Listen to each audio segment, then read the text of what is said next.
اب ہم سیکھیں گے کہ کس طرح سے انگلش کے ٹیکسٹ کے اندر تصاویر کو ایڈجسٹ کیا جا سکتا ہے اور ایک پیج کا ہم دوسرے پیج کے ساتھ لنک کیسے کروائیں گے. تو سب سے پہلے تو میں آپ کو یہاں پہ لنک بنانے کا طریقہ بتاتا ہوں کہ ہم ایک پیج کا دوسرے پیج کے ساتھ لنک کیسے کریں گے. تو ایک آپ یہاں پہ ٹیکسٹ باکس جو انسرٹ کر لیں. یہ میں نے یہاں ٹیکسٹ باکس ایک بنایا.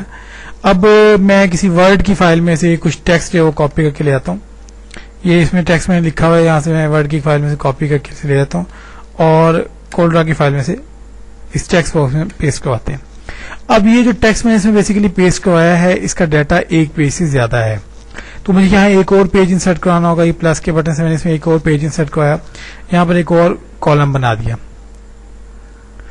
یہ میں نے ٹیکسٹ باکس کا ایک اور کالم اس میں سنگل کالم بنا دیا. پہلے پیج میں واپس جائیں, سلیکشن ٹول کی مدد سے اس ٹیکسٹ باکس کو سلیکٹ کریں تو اس کے نیچے آپ دیکھ سکتے ہیں یہ ایک آپ کو چھوٹا سا ایرو دکھائی دے رہا ہوگا.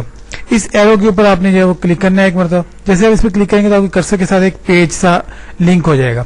اب اپنے پیج 2 پر جائیں اور جیسے ہی آپ اپنے پیج کے اوپر اپنے ماؤس کو لے کر آئیں گے تو آپ کے ماؤس کے ساتھ ایک ایرو نظر آنے لگ گیا آپ کو. اب آپ اپنے پیج کے اوپر سے ایک مرتبہ کلک کریں گے تو جو بقیہ کا ٹیکسٹ ہے جو اس پہ نہیں آ رہا تھا پہلے پیج وہ یہاں آ کر پیسٹ ہو جائے گا خود بخود. اب اس طرح کیا ہوا کہ آپ کے دو پیجز کا آپس میں لنک بن گئے. یہ پیج 1 ہے اور یہ پیج 2 کا ٹیکسٹ آ گیا. اب اس پیج 1 پر ہی ہمیں ایک پکچر انسرٹ کرنی ہے.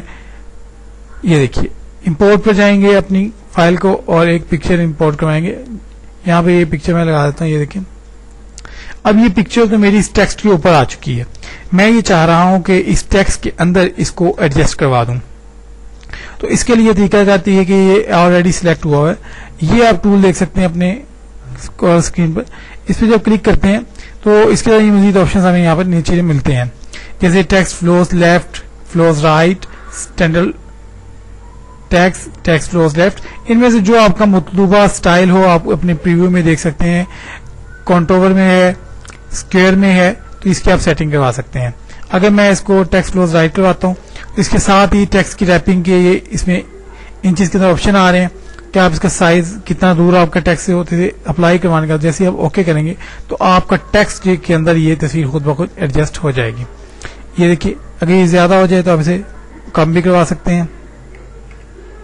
یہ دیکھیے تو آپ کا جو ٹیکسٹ ہے اس سے اس کی دوری اور اس کی ایڈجسٹمنٹ کا حساب کتاب آپ کے سامنے ایڈجسٹ ہو جائے گا. اب میں سے جہاں جہاں موو کرواؤں گا ٹیکسٹ آٹومیٹکلی اس کے ساتھ موو کرنا شروع کر دے گا. یہ دیکھیں تو اس طرح سے آپ انگلش کے ٹیکسٹ کے اندر اپنی تصاویر کو ایڈجسٹ کروا سکتے ہیں. لیکن اگر یہی کام آپ اردو کے ٹیکسٹ میں کر رہے ہوں گے تو یہ میں آپ کو پہلے بتا چکا ہوں کہ اردو کے ٹیکسٹ کی صورت میں آپ کو یہ تمام سیٹنگ ان پیج ہی میں کر کے لانی ہوگی. اس کے بعد آپ یہاں پر صرف تصاویر ہی انسرٹ کریں گے. انگلش میں یہ چیز آسان ہے.